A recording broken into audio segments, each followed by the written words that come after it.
Hello student, তোমাদের জন্য একটা সুখবর আছে। জানো আমাদের দেশের মানুষ বিদেশে গিয়ে দিন দিন কত উন্নতি করে ফেলছে, এটা আমাদের জন্য কত গর্বের। জি স্যার, খবরটা তো জানি, তবে তারা কতটা উন্নতি করছে আর কেন করছে সেটার আসল রহস্যটা কি আপনি জানেন?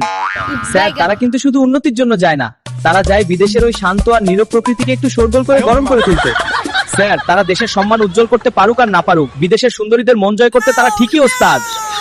অনেকে ভাবে তারা ডলার কামাতে গেছে, কিন্তু আসলে তারা গেছে সুন্দরীদের পটিয়ে আমাদের দেশের জাতীয় দুলাভাই হতে। স্যার, বিদেশের শান্ত মানুষগুলো যখন আমাদের প্রবাসীদের পাল্লায় পড়ে, তখন তারাও ভুলে যায় যে তারা একসময় শান্ত ছিল। এটাই আমাদের আসল উন্নতি। তবে ঠাট্টা বাদ দিলে স্যার, এই মানুষগুলোই কিন্তু আমাদের অর্থনীতির হিরো। তারা বিদেশের মেয়ে পটায় কি না জানি না, কিন্তু দেশের মুখ ঠিকই উজ্জ্বল করে। তাই প্রবাসীদের ভিডিও কল করার সময় শুধু টাকা পাঠাও না বলে মাঝে মাঝে জিজ্ঞেস করবেন, কবে বিদেশিনীকে নিয়ে দেশে ফিরছো?